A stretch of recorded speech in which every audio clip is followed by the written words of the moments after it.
Hello, this is Joe, and welcome back to the channel. It's been a little while since I put out a video, and I've been working on a lot of great projects. And one of the big projects that I've been working on is a collaboration with James from the DSO Imagers channel and Glenn from Astroblog.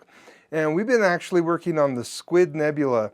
And if you've never looked at this before or don't know about it, it's a squid-shaped oxygen-3 gas in the middle of a field called the Bat Nebula of hydrogen alpha gas. And it takes a lot of imaging time or some really dark skies to be able to bring out the squid in the middle and to differentiate it between the hydrogen alpha and the oxygen.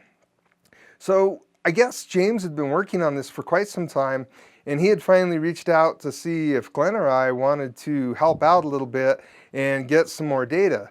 And I think total combined, we got 93 hours of data and just a ton of oxygen-3 data as well in order to try and get that squid shape to come out.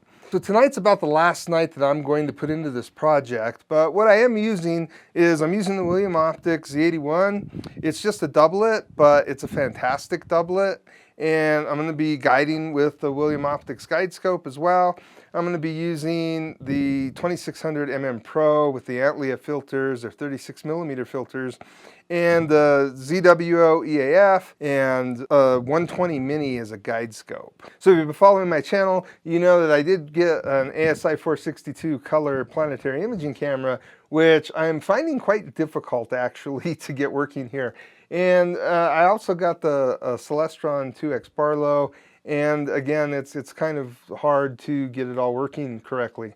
So tonight I'm going to be doing that. Now, to add even another challenge, my other ZWO electronic autofocuser died on me. Now, the one that I have here on this camera, on this rig and telescope, is one that I had purchased a few years ago, and it had died on me, and I sent it into ZWO, and they sent me back a replacement, and it's been working great. This one I bought in January of this year, and it's doing roughly the same thing. It's just not able to be identified on any PC over USB, and this is just the USB one, so there's no power or anything to hook into it.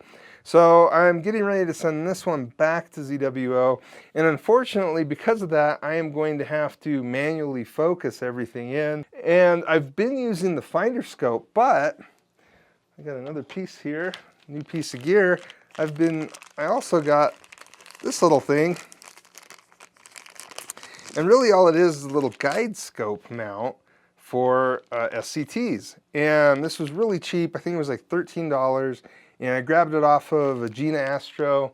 And what I'm going to try, but not tonight because I do need my guide scope, but I'm going to mount this here in place of the finder scope, and I'm going to hook my guide scope to it, and then I'm going to try and use Nina to do a plate solve on the stars around where Saturn and Jupiter should be, and that way I don't have to try and contort myself to all kinds of strange positions while trying to get it inside of the finder scope. I wanted to give a special thanks and shout out to my great friend Robert D. Herrera.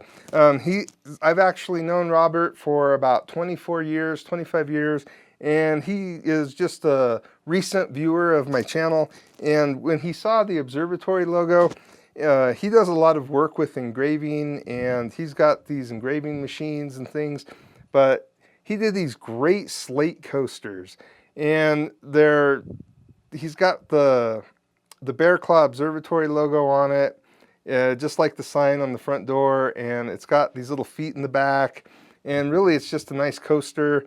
And I got a little set of 4 of them that he sent me, and I just want to say thank you so much, Robert. I really love these. This is really thoughtful and fantastic gift. So it's actually been a little while since we gathered the last of our data on the Squid Nebula, and I believe that James and Glenn already have their videos out, and I'll be getting this one out very shortly myself. But I did want to say that I thought James had a really great tutorial on how he edited our final image, and that is our official image that we went with. Now, I decided that I was going to try and do something. I wanted to experiment. So what happens is that when we do these collaborations, the focal lengths aren't all the same. and I was using a much wider field than James and Glenn were using. And because of that, what we end up with are these little boxes inside of boxes. What I decided to try was to go into APP and take all of our finished masters and try and combine them as a mosaic. And oddly enough, it actually worked really well. There's a function inside of APP that actually crops your dither lines for you and then integrates the two pieces or multiple pieces of your mosaic, multiple frames. And by doing this, I was able to kind of remove the majority of what that box looks like and actually get somewhat of a nice wider field view on the squid, and you could see a lot of the flying bat in this view. So I kind of liked it, and that's what I'm going to go with, and I'm going to show. Our official image that we came up with is still the one that Glenn and James show in their video, but I thought, well, it'd be kind of neat to show a different field of view. The majority of the outside of this image was just collected with my scope. So, but as you move in, if you're able to scroll in further, you get a lot more detail around the squid, because that uses all of our data, all of James's, all of Glenn's, and all of mine. And we had 93 hours total data on the more center part of this image. So I hope you guys don't mind, Glenn and James, but I'm going to go ahead and show the image that I did come up with. And of course, for all my viewers, please go check out Glenn's channel and James' channel and look at our official image that we did come up with. I was really happy with it, really pleased, and really a lot of credit goes to James and Glenn, because they got the majority of data. My summer was really bad, and I did try, I think I only got about 18 hours total myself. I had 13 oxygen and 5 of HA out of the 93 total. So I didn't really contribute as much as I would have liked to, but you know, I'm only constrained.